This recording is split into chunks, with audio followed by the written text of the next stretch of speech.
정세를 파악하고. 그래도 나한테 이 수업 안 들으면 들을 기회가 없을걸?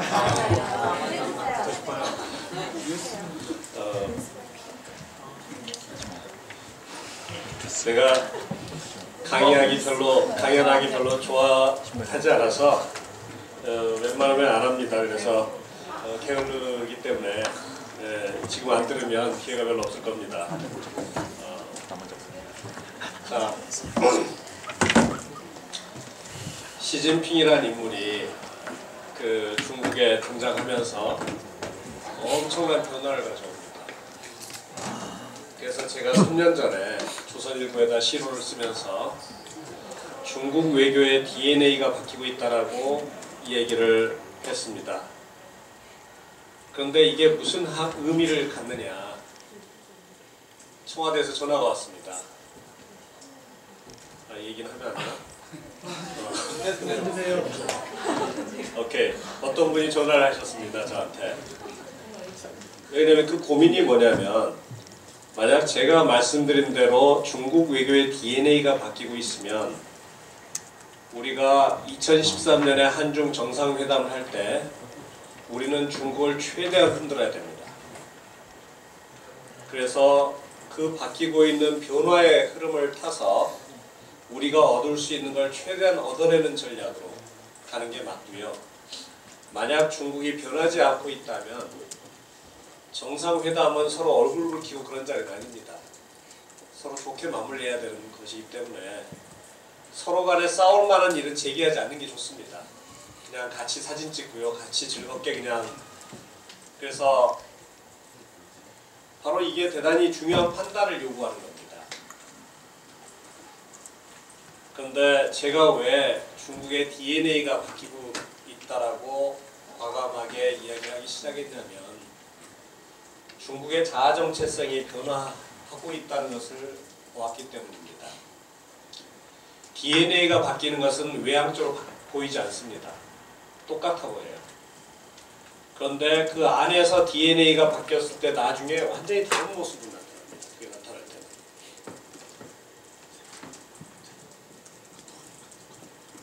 중국은 후진타오 시절까지만 해도 발전 도상국이라는 자아 정체성을 갖고 있었어요.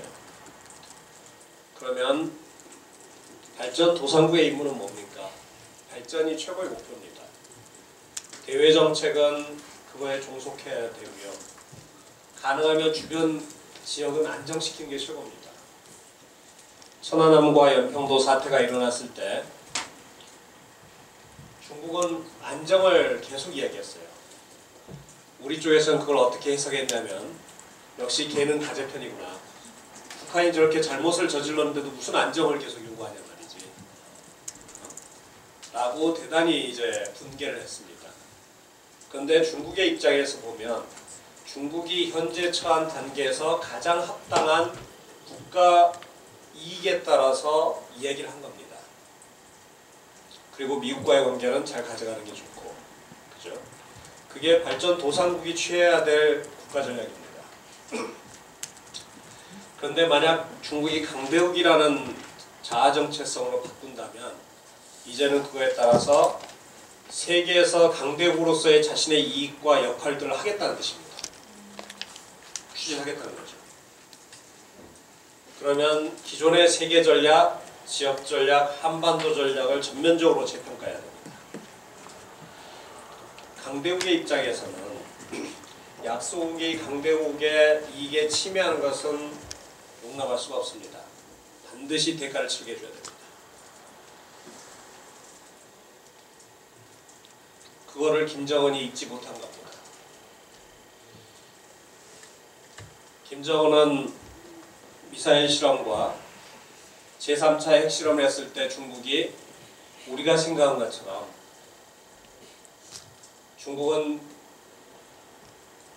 북한은 중국에게 대단히 중요한 지역이고 지정학적으로 버퍼존이고 우방국이고 따라서 약간의 그 불편함은 있어도 곧 북한 편을 들어줄 줄로 알았습니다.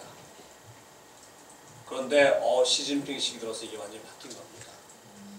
너무나 중국이 냉담해지고 너무나 강하게, 생각보다 훨씬 강하게 북한의 목을 조여오기 시작했습니다.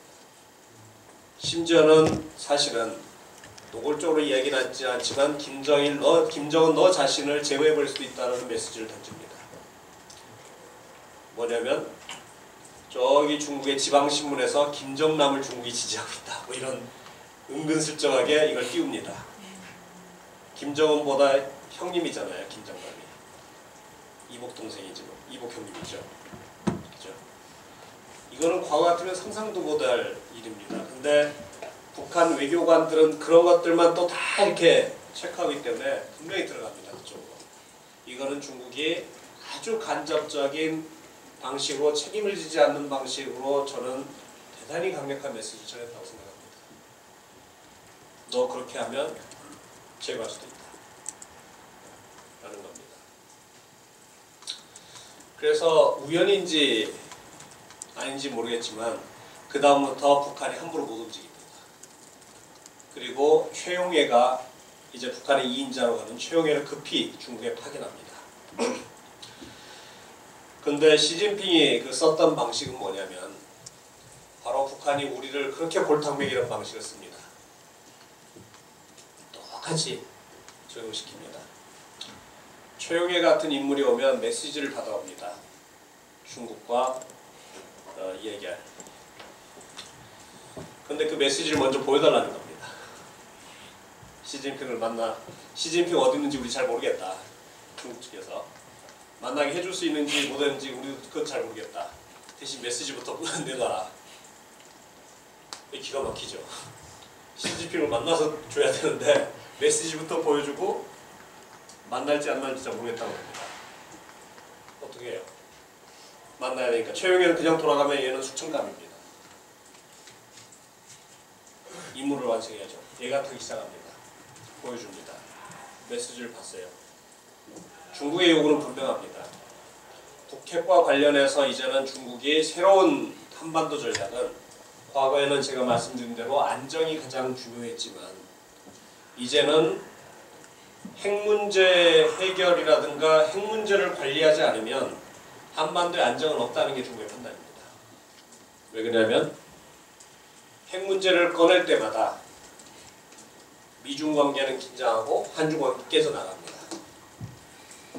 중국은 원하든 원하지 않든 간에 북한의 이니셔티브에서 중국이 말려 들어가는, 즉 강대국이 약소국의 이익에 따라서 강대국의 이익을 희생시켜야 되는 상황에 계속 직면하게 된다는 겁니다. 그리고 북한은 쉽사리 핵을 포기하지 않을 거라고 중국은 판단하고 있기 때문에 중국은 계속 북한의 전략적 선택에 따라서 중국이 끌려가지 않을 수 없는 상황에 직면하게 된다는 겁니다. 이걸 이제는 중국은 못하겠다는 겁니다. 그 고리를 차단시켜라는 게 시진핑의 생각입니다. 그래서 북핵과 관련된 성의 있는 표시를 해주지 않으면 만나주지 않겠다는 게 이제 중국의 요구죠. 근데 지금까지 김정은은 사실 버티고 있습니다. 일본과 만나고 미국 쪽으로 갔다가 지금 러시아 쪽으로 가고 있죠. 근데 이번에 러시아가 틀어졌죠. 지금 그런 상황입니다. 그래서 아까 그 뻔뻔하고 나보고 왜 이래 이거 이런 표정 있죠. 바로 그겁니다. 중국의 압력에 대항해서 북한은 다변화 외교를 시작하고 있습니다. 또 한 가지 대신 중국을 함부로 건드리지는 않고 있습니다. 왜냐하면 최용해 때 단단히 당했거든요. 그래서 메시지를 보여줬더니 중국이 보고는 안 왔다고 아무 얘기 안 씁니다. 3일째 아무 얘기를 안 씁니다. 할 일이 없으니까 최료가 여기저기 돌아다닙니다. 뭔가 했다는 표시를 쳐야 되니까 방문하고 근데 정작 언제 시진핑이 나 만나주나 하고 기다리고 있는데 답을 안 줍니다. 3일째 오후 5시 비행기표를 예약해놨는데 비행기 시간이 다가옵니다. 아무 대답이 없습니다. 급해집니다. 본국에 급히 요청을 합니다. 대답이 없다. 못 만날 것 같다. 뭔가 그래서 중국의 친한 친구들 주변 사람들한테 물어봅니다. 계속 왜 그러지 어떻게 해야 되지? 뭔가 좀 전향적인 만족스러워지 못하신 것 같다. 뭐 좀 더 갖고 와라. 급히 전문을 칩니다. 그래서 또 이 얘기를 그 다음 걸 줍니다. 알았다. 안 만나줍니다. 이미 5시가 지나고 있습니다. 애가 탑니다. 비행기는 이미 놓쳤고요. 7시로 예약해 놓습니다. 또 안 만나줍니다. 또 봉구로 전문 칩니다. 그래서 북한이 그 직전까지는 핵 문제와 관련해서 더 이상 언급도 없고 육자회담 돌아가는 것도 없고 앞으로는 절대 이 문제하고는 안 하겠다고 선언했다가 핵 문제를 다룰 육자회담에 참여하겠다라는 얘기를 마지막에 3번째 했습니다. 그건 램이니까 저녁 9시쯤 우리 시주석께서 막 돌아오셨다고 보자고 합니다. 그래서 그걸 갖고는 한데 옛날 같으면 사회주의의 동지들끼리는 서로 일단은 껴안고요. 볼에 뽀뽀를 합니다. 친밀감을 이제 전통적 우호관계를 그죠? 그런데 그 사진을 보면 시진핑이 어떻게 만나냐면 최영희가 밑에 있고 시진핑 위에 있고 삐딱하게 씁니다. 마주도 안 쓰고요. 이것도 안 하고 삐딱하게 서서 악수를 하는데 그 끝에 손가락 끝에만 딱 잡습니다. 쳐다보면서 이러고 합니다. 아까 아베하고 시진핑 그 표정 봤죠? 그거보다 훨씬 냉랭하고 쌀쌀하게 아예 너는 까불지 말아라. 어디서 감히 뭐 이런 표정으로 딱 이렇게 손잡고 이렇게 합니다. 그게 사진에 그대로 나옵니다. 이 말은 뭐냐면 중국이 변했다는 겁니다. 그리고 너 까불면 정말 혼난다. 이런 것을 강하게 메시지를 전하는 겁니다. 그래서 최룡해가 돌아가서 김정한테 메시지를 전한다. 이 중국 형님 이상하다. 변했다. 옛날의 중국이 아니다. 우리 좀 더 조심해야겠다. 라는 얘기를 하게 됩니다. 그러면서 이 압력에 직면해서 과연 우리가 어떻게 대응할 것인가를 고민하다가 나온 것이 바로 외교 다변화입니다. 중국에게 한 번 압력에 굴복하면 우리 계속 그 밑으로 들어가야 된다. 왜 그러냐면요. 김일성이나 김정일이나 우리가 감청을 이렇게 많이 하거든요. 그리고 여러 가지 소스로 그 얘기를 듣습니다. 근데 우리하고 똑같습니다. 입끝마다 중국 놈들입니다. 그 중국 놈들 믿으면 절대 안 된단 말이지. 이 새끼들 시건방지고 말이지. 거나 오만방자하고 말이지. 똑같습니다. 그래서 우리는 한민족은 북한이나 한국이나 다 중국의 똑같은 DNA를 가지고 있습니다. 그래서 북한이 지금 아주 강하게 중국의 압력에 지금 버티고 있습니다. 현재까지. 그래서 이번에 제가 생각하기에는 러시아를 방문하는데 시진핑은 가야 되거든요. 그러면 골치 아픈 게 김정은하고 시진핑이 만나야 되는데 이 버르장머리 없는 녀석하고 내가 내 말도 안 들어줬는데 같이 마치 동등하게 정상회담을 하는 것처럼 만나는 장면을 중국이 절대 원하지 않았습니다. 그래서 북한에 대해서 파견해서 북한에 뭔가 성의 있는 조치를 취하라고 압력을 가했는데 제가 보기엔 거절한 것 같습니다. 북한이. 그러니까 중국이 러시아한테 압력을 가했을 겁니다. 우리 처지를 이상하게 만들지 마라. 내 처지를.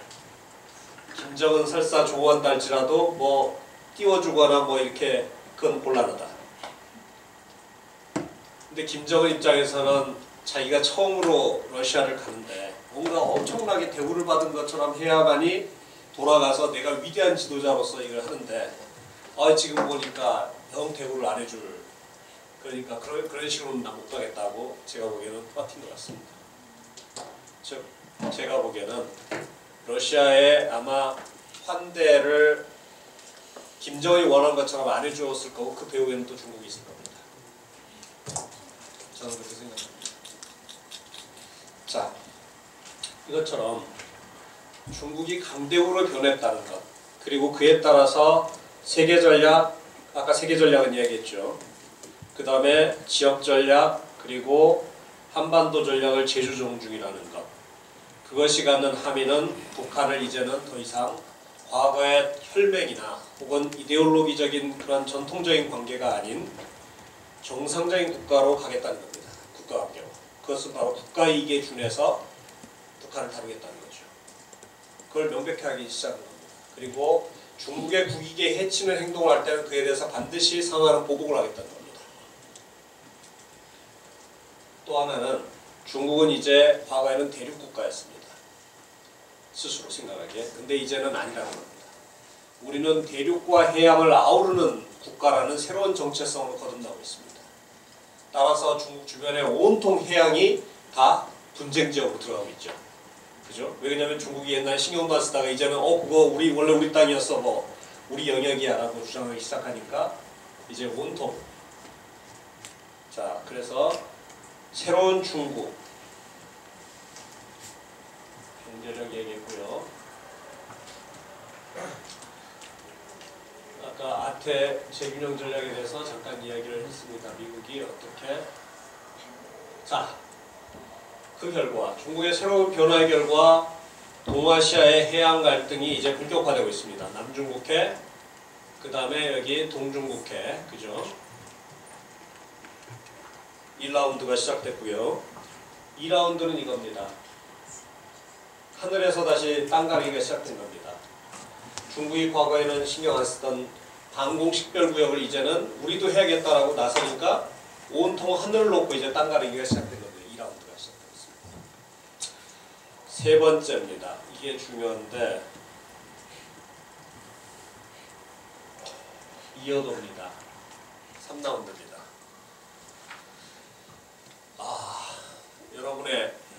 여러분 혹시 몇 학년인지 모르겠지만 친구나 후배들이 이것 때문에 죽어가서는 안 되겠지요. 여러분 독도 보이시죠? 독도 어디지? 여기 있네. 그죠? 이 독도 문제를 어떻게 생각하십니까? 일본이 아주 나쁜 놈들이라고 생각하시죠? 우리 거를 강점하고, 그죠? 근데 국제정치적으로 보자면 일본의 독도 강점은 당시 국제정치를 지배했던 강대국들이 지지할 사안이라고 저는 생각합니다. 왜? 전략적 공간이기 때문입니다. 일본이 독도를 강점 시네마현으로 귀속시켰을 때가 언제냐면 러일 전쟁 중입니다. 러시아의 남하에 대해서 당시 세계 가장 강력한 국가인 영국이나 그 밖의 국가들이 대단히 우려하는 상황이었고, 영일동맹의 차원에서 일본이 러시아를 견제하기 위한 전략적 공간으로서, 즉 블라디보스톡에 소위 말하는 극동함대가 내려오는 그 길목입니다. 그러니까 러시아를 견제하기 위한 전략적 공간으로 일본이 그걸 강점한 겁니다. 물론 세계 열강들은 일본을 지지했습니다. 그 조치를. 왜냐하면 가장 위협적인 러시아를 견제할 수 있기 때문에. 우리가 또다시 독도를 잃게 됩니다. 한국전쟁 과정에서 샌프란시스코 조약이 이제 벌어진데 들어보셨죠? 거기서 이승만 대통령이 독도를 우리 땅으로 넣었습니다. 근데 몇 차례의 그 협상 과정을 통해서 독도가 어느 누구의 땅도 아닌 모호한 형태로 남겨지게 됩니다. 우리는 이것을 많은 분들이 비난합니다. 역사의식도 없는 무식한 미국의 장교가 함부로 혹은 일본의 로비에 의해서 넘어갔다 라고 이야기를 합니다. 그런데 저는 그렇게 보지 않습니다. 미국이 지지한 겁니다. 우리가 지금 미국 형님을 향해서 독도 우리 편으로 해달라고 지금 막 하고 있는 게 얼마나 사실은 왜 그러냐면 당시 한국전쟁국이었습니다. 만약 한반도가 공산화된다면 그 공산 세력을 견제할 수 있는 가장 중요한, 가장 가까워 있는 최전선이 바로 독도입니다. 전략공간이. 그거를 일단 유사시간에 일본으로 넘겨줄 수 있는 여지를 남겨둔 겁니다. 세상이 간단치 않죠. 네, 그렇습니다. 그래서 이게 역사적인 진실의 문제가 아닙니다. 사실은. 국제정치와 전략공간에 대한 싸움의 문제입니다. 그런데 그 다음 보십시오. 이호도가 어디에 있습니까? 서해와 대한해역과 동해를 완전히 통제할 수 있는 핵심적인 전략 거점입니다. 여기는 영토가 아니에요. 바다 밑에 4-5m 밑에 있는 바위입니다. 그런데 한 2km에 걸쳐서 있어요. 현재 과학기술이면 순식간에 거기 기지화할 수 있습니다. 근데 그게 어디 있냐면 바로 여기 있습니다. 우리는 중간선 기준에 의해서 당연히 이 여도는 우리 땅이라고 생각합니다. 근데 그렇게 안 될 겁니다. 중국이 절대 포기하지 않을 겁니다. 중일 갈등이 강화되면 강화될수록 여기는 일본, 미국, 중국, 한국 어느 누구도 포기할 수 없는 전략 거점이 됩니다. 거기를 통제하는 국가가 그 길목을 완전히 통제하는, 일단 유사시에는 만약 중국이 여기를 통제한다면 미국은 절대 여기를 못 들어옵니다. 미국의 함대라든가 잠수함이라든가 못 들어옵니다. 무지막지한 공간에 대한 싸움이 시작되는 겁니다. 그 협상이 금년부터 사실은 한중간에 이제 시작됩니다. 눈여겨보시면 많은 것을 여러분이 배울 수 있을 겁니다. 제3라운드입니다. 아직 시작되죠. 자, 그래서 아태 지역에서 이런 이제 미국이 역으로 아까 말씀드린 대로 다 미국 군사 기지입니다. 중국을 포위하니까 중국은 어디로 가냐면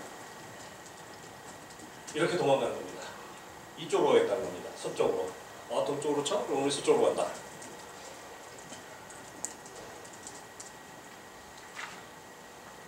셰일가스 혁명이고요. 그런데 2020년에는 아까도 제가 말씀드렸던 대로 중국이 미국을 경제적으로 따라잡지만 여전히 아마 군사적으로 미국이 우위고, 설사 미국이 2030년 이후에 중국이 군사 우위로 돌아서는 상황이라 할지라도 미국의 헤제모니 혹은 미국의 영향력이 급속도로 쇠퇴되지는 않을 것이라는 것이 현재의 판단입니다. 그래서 여러분의 삶 속에서는 아마 계속 미중을 같이 직면하지 않을 수 없다라는 것이고, 오늘 제 수업에서 이 제 말한 모든 걸 다 잊어버려도 좋은데 한 가지 이것만 기억하십시오. 여러분의 앞으로의 삶에 두고두고 덕이 될 겁니다. 중국어를 공부하십시오. 지금이라도. 네. 피할 길이 없습니다. 왜 그러냐면 우리가 왜 영어를 공부했습니까? 세계를 당시 지배하던 가장 헤제모닉 파워가 미국이었기 때문입니다. 영어를 잘해야 한국의 엘리트로 올라갈 수 있는 기본적인 조건을 충족하는 겁니다. 그죠? 그런데 앞으로의 시기는 미국과 중국이 양립하는 시기입니다. 여러분의 인생 중에 계속 그렇게 갈 겁니다. 미국 영어와 중국어를 동시에 같이 잘하지 못하면 우리 엘리트 그룹에 여러분이 들어갈 수가 없습니다. 이제는 머스트입니다. 따라서 무조건 여러분이 리더가 되고자 한다면 어디로 들어가든 간에 의학계로 들어가든 정치를 하든 외교를 하든 경영을 하든 경제를 하든 두 개를 같이 하는 건 필수입니다. 리더가 되기 위해서 같이 아우를 수 있고 같이 다룰 수 있어야 됩니다. 더 어려워졌죠. 그런데 할 수 없습니다. 여러분의 운명입니다. 그래서 지금부터라도 중국어를 하시면 저한테 두고두고 사야 될 겁니다. 내 죽는 순간까지. 야, 내 인생을 바꿔준. 그죠? 네, 중국어를 하십시오. 그리고 여러분 자식들은 반드시 더 시켜야 될 겁니다. 예. 왜냐하면 앞으로의 세계 정세가 그렇게 바뀔 거기 때문에, 지금 이미 진행 중이기 때문에 어쩔 수 없습니다. 오, 와우. 야, 이건 잠시 보너스입니다. 누가 더 이쁜가? 미국에서 요새 잘 나간다는 예쁜 여자들 다 이쪽에 모아놨고요. 중국에서 잘 나가는 예쁜 여자들 이쪽에 다 모아놨어요. 누가 더 예쁩니까? 중국? 오, 예뻐서 넘어갔네. 어느 쪽이 예뻐요? 아만다 세스트 우리 여성의 눈으로 누가 예쁜가? 미국. 역시 중국은 안 돼, 나한테. 왜 이런 걸 보여주냐면 여러분은 알게 모르게 우리의 눈과 우리의 스탠다드, 우리의 표준이 세계에서 가장 강력한 국가가 선호하는 것에 맞춰져 있습니다. 우리가 가장 아름답다고 생각했던 여인상이 이런 여자들이었겠습니까? 조선시대? 이 괴물들이죠. 여자가 이렇게 생기는 법이 어디 있습니까? 조선시대 최고의 미인들은 절세 눈이 이렇게 크면 안 됩니다. 키도 커도 안 되고요. 여기는 가느다란 그 초승달 같은 눈썹에 앵두 같은 입도 접어야 되고 입이 크면 안 됩니다. 입이 크잖아, 너무 크잖아요. 입이 요만해가지고 이렇게 해도 코도 약간 너무 코도 안 되고 뼈쪽에도 안 됩니다. 동글동글하고 그죠? 예. 그리고 여기 약간 발그레하고 그죠? 턱뼈 쪽은 안 됩니다. 가슴 너무 커도 안 되고요. 정망스럽습니다. 왜요? 오늘날 아마 그런 조선 최고의 미녀를 갖다 놓으면 황진이 같은 아마 중간도 못 뛸 겁니다. 오늘 우리의 시각으로 보면 바뀐 겁니다. 제가 70년대, 80년대만 해도 누구죠? 엘리자베스 테일러라든가 그레이스 켈리를 보면서 서양 여자들 어찌나 이쁜지 중국 여자 눈에도 안 찼습니다. 그죠? 서양 여자들 왜 이렇게 예쁜 것이야 라고 감탄을. 우리의 눈이 바뀐 겁니다. 세계 최강대국의 그 기준에 따라서 우리가 바뀌었는데 지금 중국 여자들이 의외로 예쁘다고 많은 분들이 뭐야 이렇게 꼴 보기 싫나 봐. 한 거는 이미 우리도 그만큼 영향을 많이 받고 있다는 겁니다. 사실 벌써 우리의 눈과 기준이 상당히 달라지고 있다는 거죠. 그걸 반증하는 겁니다. 논쟁의 여지가 있나? 아무튼 과거 같으면 압도적으로 이쪽이었을 겁니다. 자, 그러면 시진핑 시기에 바로 강대국 외교 추진, 그리고 아까 제가 거의 G2에 비견하는 그죠? 미중이 같이 독수리와 용이 날아오는 시기에 우리는 살고 있다. 그것이 갖는 함의는 뭐냐? 그거는 우리가 이전에 한반도 문제 관련해서 세웠던 모든 계획과 군사계획, 그리고 북한의 소위 말하는 급변사태라든가 김정은이 죽었을 때 관련된 우리의 계획들이 작동하지 않을 거라는 겁니다. 우리는 한미동맹을 기초로 해서 현상변경을 하겠다는 게 우리의 생각이었습니다. 그런데 지금 새로운 미중 관계는 이미 2013년과 14년에 미중 정상회담을 통해서 나타난 바는 한반도 문제는 이제 미중이 협의하고 조정하고 타협해서 처리하는 사안이 되었습니다. 즉 미국이나 중국 어느 일방이 강하게 거부사를 표시했을 때는, 그리고 이게 반했을 때는 절대 현상 변경을 못하겠다는 겁니다. 우리의 전략은 중국도 받아들일 수 있고 미국도 받아들일 수 있는 그 묘안을 이제 찾아내야 됩니다. 만약 김정은이 갑자기 죽고 북한 정권이 붕괴된다면 한미동맹에서 북한으로 진주하는 것이 가능할 거라고 많은 분들이 생각할지는 모르겠지만 그렇게 안 될 겁니다. 그게 우리가 직면한 새로운 시대의 현실입니다.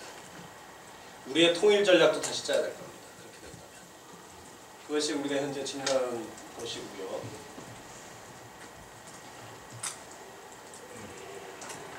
그런데 한중 관계는 엄청나게 이렇게 발전했습니다. 기적이라 할 정도로. 여기에 보시다시피 안 나왔구나. 한중 간에 비행기로 일주일에 비행기가 몇 편이 왔다 갔다 하는 줄 아십니까? 일주일에 한중 사이에 편수 20개? 800개? 참고로 중국과 일본 사이에는 550편입니다. 세계에서 가장 빈번한 두 강대국 사이에 비행기가 일주일에 550편이 왔다 갔다 합니다. 일본과 중국 사이.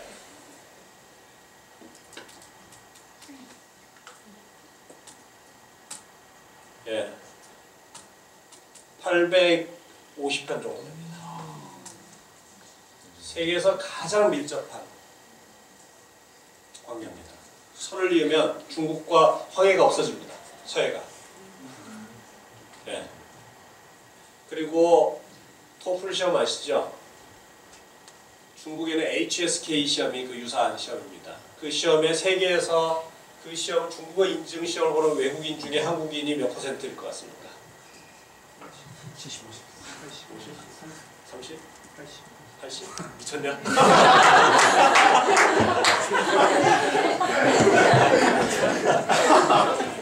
근데 이런 친구들이 세상을 바꿉니다. 미쳐야 됩니다. 우리 한국인의 강점이 미쳤답니다. 세계에서 가장 강력한 미국과 중국과 일본을 싸잡아서 무시할 수 있는 나라가 한국 사람밖에 없습니다. 네, 진심으로. 대책이 없는 민족이죠. 그게 한국을 버티는 힘이기도 합니다, 사실은. 예, 60%입니다. 그래서 전 세계에서 중국어를 잘하는 1등부터 만등을 놓고 한다면 거의 대부분 한국 사람으로 채워질 겁니다. 그래서 제가 뻥을 치는 거죠. 세계에 나가서 저는 중국을 했지만 하버드 대학으로부터 특강을 해달라고 초청을 받았습니다. 지금 안 간다고 버티고 있죠. 돈 더 안 내놓으면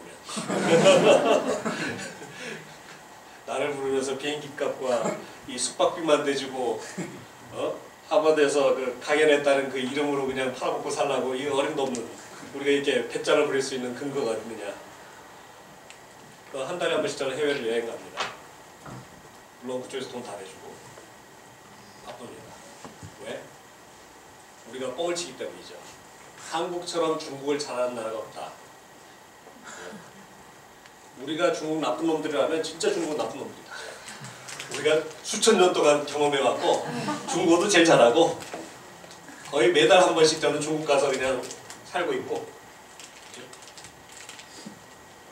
그만큼 한중은 가깝습니다.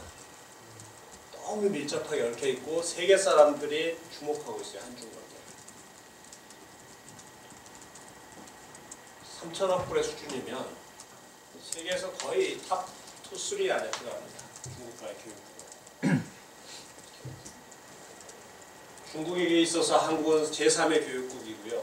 한국에게는 중국 제1의 교육국입니다. 중국과 한국의 교육 규모를 따져보면 일본과 미국 그리고 유럽 전체를 합친 거하고 비슷합니다. 앞으로도 계속 비슷할 겁니다. 그냥 단순히 미국이나 일본의 교육을 넘어서준 정도가 아니라 그들을 다 합친 것보다 훨씬 많다는 거예요. 여러분 중국이 망하는 거 좋아하시죠? 좀 분열됐으면 좋겠고 어떻습니까 여러분? 너무 커가지고 골치 아프고 우리 옛날 고토도 좀 회복했으면 좋겠고 그렇죠? 예. 그런데 소마을 좀 드러내보세요. 어떠세요? 우리 저기 딱 씩씩하게 앉아있는 내가 그 연계 소문이라도 좀 돼. 어떻습니까? 저희 회사에서 중국에서만 매출을 선주하고 있기 때문에 예. 제가 지저분한 얘기를 좀 해야겠는데 실화입니다. 제 지도 교수님께서 케너스 리버선이라고 클린턴 대통령의 대중국 담당 어드바이저였습니다. 그래서 백악관에 한 2년 있었고요. 근데 저한테 해준 얘기입니다. 중국인들이 와서 협상을 하는데 돈을 내놓으라고. 하수구 처리하는데 돈 좀 내놓으라고. 그래서 왜 니네 똥 처리하는데 왜 우리가 돈 내줘야 되냐 했더니 그 양반이 그런 얘기를 하더랍니다. 만약 중국의 중앙정부가 한 달간만 기능을 정지해서 혼란 상태에 빠지면 전 세계의 재앙이 될 것이다. 중국이 하루에 똥을 한 번씩만 해도 한 번만 싸나 두 번 싸나? 한 번? 정말? 얘는 한 번 싼대. 근데 그 13억 개의 똥이 떨어지기 시작하면 상상을 해보십시오. 그 일주일만 집안에서요. 여러분 똥 싼 거 그거 하수구 처리가 안 되면 집안 탈출해야 됩니다. 그 냄새와 그죠? 네. 그나마 우리는 위생 상태도 그래도 좋은데 중국은 그 위생 상태도 안 좋은데 너무 많지 않습니까? 세계의 전염병은 지금도 중국에서 다 나옵니다. 이상한. 그죠? 새로운 그런데 만약 중국의 정부가 혼란스러워서 한 달만 이걸 관리를 못하면 전 세계가 아마 재앙으로 뒤덮일 거예요. 죽은 시체와 그 오염과 아마 첫 번째 그 재앙은 황해 바다 서해는 아마 죽음의 바다가 될 겁니다. 그 오염 문제 때문에. 한국이 제일 먼저 당할 겁니다. 징그러운 얘기지만, 예, 그래서 그걸 처리할 지금 중국이 발전하느라고 돈이 없어서 중앙지정이 돈 좀 대달라고 살 수 없이 대줬답니다. 말 된다 하고, 그죠? 이건 중국의 문제가 아니다. 그런 얘기를 했답니다. 그리고 또 한 가지 얘기를 더 드리겠습니다. 그래서 중국 많은 거 너무 좋아하지 마십시오. 제일 먼저 당할 나라가 한국입니다. 망하면 떠도는 인구가 한 2억 되는데요. 그 보트 피플 돼서 이제 오면 우리 인구가 얼마죠? 순식간에 민주 선거하면 우리 중국 땅으로 가야 됩니다. 예, 이게 보통 문제가 아니에요. 간단치 않습니다, 절대로. 또 하나 제가 설명을 하죠. 중국은 제가 단언컨대 한국에게는 어마어마한 축복이었습니다. 지난 35년 동안 13억이라는 시장을 가진 그 거대한 시장이 매년 10% 수준의 경제 성장을 35년 동안 해온 겁니다. 노다지가 옆에 있었다고 합니다. 로또 복권이. 그 중국이 없었으면 여러분의 오늘날 이 리더십 이 자리에 앉아있을 사람이 한 서너 명밖에 없을 겁니다. 나머지 다 일해야 될 겁니다. 지금 어딘가에서. 중국인들 팔 마사지 주면서.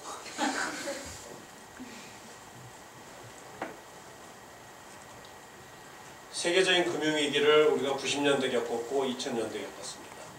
그걸 우리가 극복할 수 있었던 건 중국이라는 거대한 시장이 어마어마한 그 발전 속도를 가지고 뿜어나왔기 때문에 우리가 가장 옆에, 지정학적으로 가장 옆에 있었고 가장 코스트가 적게 중국에 진출할 수 있었고 그 다음에 중국보다 살짝 앞선 그 기술과 노하우를 가지고 우리가 쉽게 돈을 벌 수 있었기 때문에 그렇습니다. 그래서 중국의 부상에 있어서 전 세계에서 가장 혜택을 받는 나라는 한국입니다. 사실. 앞으로도 그렇게 하지 못하면 우리는 바본 거죠. 그 노다지를 우리가 캐지 못한다면. 그게 현실입니다. 아주 냉정하게. 자, 그게 오늘날의 한중 관계고. 자, 그랬을 때 중국 입장에서 어떻습니까? 한중 관계 중요합니다. 그래서 중국의 그 최고의 그 외교안보를 결정하는 최고 지도자의 바로 동생인 분이 말씀을 드릴 뭐 이만하면 다 알겠지만 저한테 그런 얘기를 했습니다. 80년대에는 중국이 북한이라는 아주 그 어글리한 늙어가는 빼짝 늙어가는 여자하고 결혼 상태에 있었는데 갑자기 싱싱하고 젊고 너무나 예쁜 미인이 옆에 나타났다. 그게 한국이다. 그 한국하고 사귀고 그 여자랑 바람피고 싶어 죽겠는데 이 마누라가 옆에 버텨가지고 신경질을 부리고 있으니까 눈을 돌릴 수가 없었는데 90년대 중국이 용기를 냈다. 그래서 마누라한테 알리고 나 이 여자랑 바람 좀 피겠다. 좀 인정해줄 줄 어쩔 수 없다. 나도 사람이다. 라고 하면서 한국과 수교를 했다. 그런데 2000년대 들어서면서 그 마누라가 너무 성질이 포악해지고 나한테 오만 바가지를 긁고 오만 짓을 다 해가지고 진저리가 난다. 그런데 내 애인은 너무나 아름답게 커가지고 나하고 뗄래야 뗄 수 없는 자식도 낳았고 그러니까 그죠? 무역관계 최고의 버릴 수가 없는 관계로 들어섰다. 그래서 어떻게든 이 마누라 조용히 죽게 했으면 좋겠는데 잘 죽을 것 같지는 않고 이게 고민이다. 이런 얘기를 했습니다. 좀 말이 되나요? 그게 바로 현재 중국의 대한반도 정책을 말해주는 거다라는 얘기를 합니다. 그래서 그런데 만약 중국이 정상국가 관계 그리고 강대국이라는 아이덴티티를 가지면 바로 이 이해타산이 훨씬 더 분명해질 겁니다. 한국은 이제 포기할 수 없는 국가가 되고요. 한국이 훨씬 더 중국의 이익에 직접적인 영향을 미치는 국가가 되고 그리고 또 하나는 아까도 세계적인 전략을 꾸미자면 자기 편으로 지역 국가들을 거점 국가를 만들어야 됩니다. 중간 정도의 힘을 가진 국가들. 동북아에서는 누가 되겠습니까? 한국밖에 없습니다. 그래서 중국은 한국을 거점 국가로 해서 친하게 지내고 싶은 겁니다. 잘 지내고 싶은 겁니다. 한국과 같이 가고 싶은 겁니다. 미국의 영향력으로부터 한국을 어느 정도 견제해서 최소한 중립화시키고 싶은 겁니다. 시진핑 시기에 들어서는 북한이 버퍼존이 아니고 한반도 전체를 버퍼존으로 하겠다는 게 생각입니다. 그래서 그렇게 하려면 어떻게 해야 됩니까? 북한하고도 잘 지내고 한국하고도 잘 지내서 둘한테 다 영향력을 주는 게 행사하는 게 중국으로서는 좋은 전략입니다. 한반도 전체를 버퍼존을 하면서 미국이 한국을 이용해서 중국을 견제하는 구도로 못 가게 최소한 중립화할 수 있도록 하는 게 지금 시진핑의 생각입니다. 그런데 북한이 계속 그러지 못하겠다. 내가 임마 그래도 마누라인데 너 날 버리고 어쩌 이럴 수 있냐. 안 그러면 너 확 같이 칼로 찔러서 너 죽겠다. 너 죽고 나 죽자. 이게 핵을 이제 계속 개발하면서 공갈해하는 거죠. 그런데 그런 마누라 어떻게 하겠습니까? 북한은 전략적으로 가치가 있어서 중요한 게 아니라 사고를 칠 수 있기 때문에 중요한 나라로 바뀌기 시작했습니다. 왜 자식한테 여러분 관심을 많이 갖죠? 하나는 너무 공부 잘하고 사랑스러워서 관심을 갖는 방법이 있고, 하나는 이놈이 언제 사고 칠지 몰라서 계속 관심을 가져야 되는 두 가지가 있습니다. 그런데 북한이 후자로 가고 있는 겁니다. 바로 이것이 새로운 변화인 거죠. 그리고 일부에서는 한중이 동맹을 맺을 수 있다는 주장까지 나오기 시작했습니다. 중국에서 한중 동맹까지. 이게 새로운 변화입니다. 엄청난 변화가, 우리가 상상할 수 없는 변화들이 지금 진행되고 있고, 그 상황 속에서 이제 사드 문제라든가 이걸 놓고 미국과 중국이 첨예하게 이 한반도에서 맞서고 있는 거예요. 사실은. 너 어디 갈래 임마. 너 원래 내 마누라였는데 너 어디 갈라고. 이쪽은 야 그러지 말고 너의 삶과 너의 이 모든 복지는 내가 책임져 줄게. 뭐 이런 이제 저런 할때 있었던 거죠. 자, 그래서 이제 북중 관계는 정상적 국가 관계로 지금 가는 거고요. 시진핑 시기 들어서 점차적으로 한국에 대해서 중시를 하기 시작했는데, 최근 들어서 중국이 조금 마음이 변하기 시작했습니다. 왜? 한국을 봤더니 여전히 전작권이라든가 여전히 한미동맹 위주고, 사드 체계에서도 보니까 이 보니까 우리 쪽이 아니라 이 미국 쪽이고, 그러면서 야 여기 너무 많이 우리가 신경 쓰고 고민하지 말자. 여기는 관리하고, 그리고 파도가 거세게 오니까 여기는 일단 관리 모드로 들어가고 서쪽으로 가자 라는 게 중국의 생각입니다. 그것은 다시 말하면 중국이 이제는 북한과의 관계 개선을 하려고 시도할 거고, 다시 한국의 입장에 대해서 그 가치, 전략적 가치를 조금 더 한국은 낮추고 기대치를 낮출 거고, 그죠? 그러면서 관리하고 투자는 이쪽에 그렇게 많이 하지는 않을 거라는 겁니다. 북한이라든가 혹은 동북 지역이라든가. 그게 이제 제 예상입니다. 그러면서 서쪽으로, 그 여력을 이제 서쪽으로 투자하자라는 게 지금 변화가 좀 되고 있습니다. 따라서 제가 이제 우리 정부에 얘기하고 싶은 것은, 중국을 너무 고정된 시각으로 보지 말자. 중국은 우리의 적이고 북한 편이라는 단순 논리로 들어가면 현재의 변화를 이해하지 못합니다. 중국이 고민하고 있는 것, 북한 문제, 북한의 안전 문제, 우리하고 이해가 이처럼 가까워진 적이 없다. 과감하게 중국하고 그 문제를 대화하고, 북한 문제도 대화하고, 심지어는 북한에서 무슨 일이 발생할지에 대한 그 대비책도 같이 논하는 관계로 들어갈 수 있다. 왜냐하면 중국의 이해도 거기에 비슷하게 맞춰지고 있기 때문에 훨씬 적극적으로 움직이자. 그리고 또 하나는 중국이 현재 새로운 그 전략 구도의 변화 속에서 점차적으로 한국을 이제 어느 정도 뭐랄까요, 그 전략적 가치 낮추는 방향으로, 관리하는 방향으로 들어가면서 북핵 문제 해결은 더 요원해질 거다.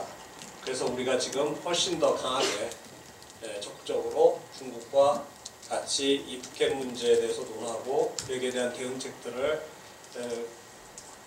준비해야 된다. 그리고 아직 그 시간은 아직 있다.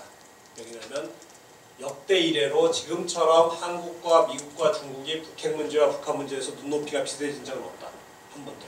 그 기회를 최대한 활용하자 라는 것이 이제 제 생각입니다. 그래서 그렇게 제안하고 있고요. 그래서 빠이빠이. 자, 지금까지 들어주셔서 감사합니다.